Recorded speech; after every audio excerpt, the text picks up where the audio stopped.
नमस्कार, news plus 21 में आपका स्वागत है। हैदराबाद में भाजपा की बैठक में शामिल होकर वापस लौटे पूर्व मुख्यमंत्री डॉक्टर रमन सिंह ने कहा कि कई प्रस्ताव पर चर्चा हुई। पूरे देश में भाजपा का विस्तार हुआ है, जहां भाजपा नहीं आई है वहां कैसे विस्तार होगा, उसको लेकर चर्चा हुई।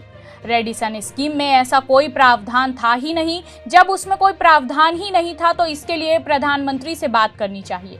15 तारीख को डी पुरंदेश्वरी विधायकों और सांसदों के साथ में बैठक करेंगी। अग्निपथ योजना को लेकर कांग्रेस पर पूर्व मुख्यमंत्री ने तंज कसा है। उन्होंने कहा, मरकाम जी को समझ में नहीं आ रहा तो एक दिन क्लास लगा देंगे।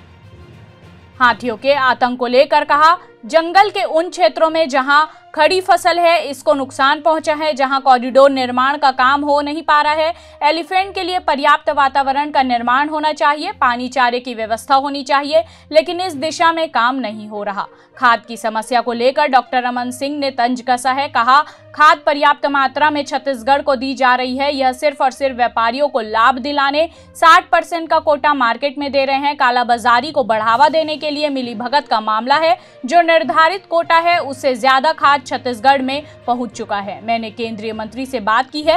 हिंदुस्तान में एक ही राष्ट्रीय पार्टी है जिसका जन्म ही तुष्टीकरण के खिलाफ हुआ है। तुष्टीकरण की राजनीति केवल कांग्रेस ही करती है। कार्यक्रम अभी घोषित हुआ है और वो 15 तारीख को यहाँ विधायक और सांसद के साथ बैठक करेंगी, बातचीत करेंगी और यहाँ से फिर मध्य प्रदेश चले जाएंगी। तो 15 तारीख को 11 बजे प्रस्तावित कार्यक्रम उनका छत्तीसगढ़ आने का है।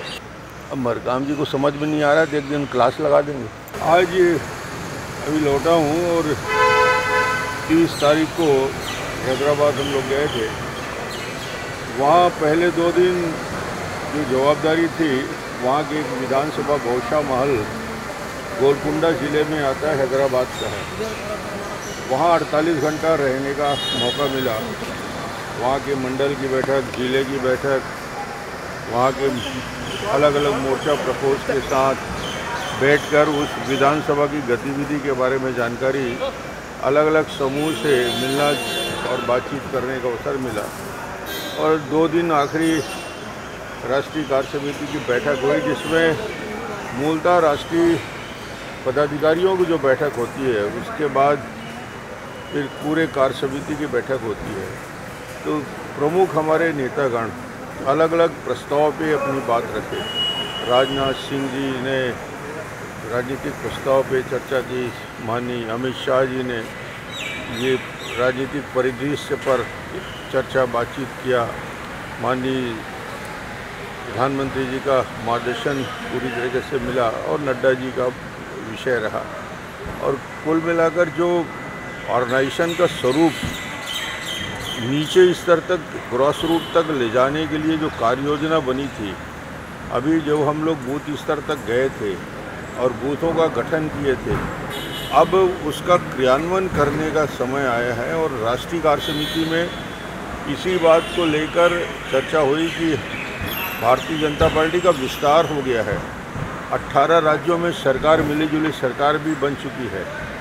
पूरे देश में आज सबसे ज़्यादा सांसद और विधायक बन गए हैं।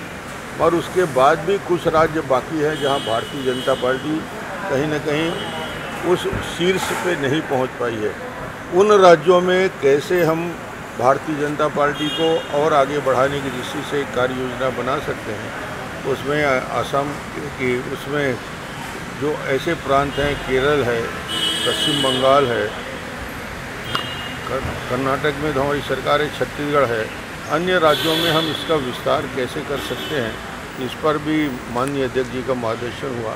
और प्रधानमंत्री जी ने साफ शब्दों में कहा कि संगठन को मजबूत और गतिशील बनाने के लिए सबको काम में लगना है और ऐसे राज्य जहां हमारी सरकार नहीं है, हमको और ज़्यादा मेहनत करने की जरूरत पड़ेगी। ऐसे ही तमाम जानकारी के लिए देखते रहिए न्यूज़ प्लस 21, आपके हक की बात।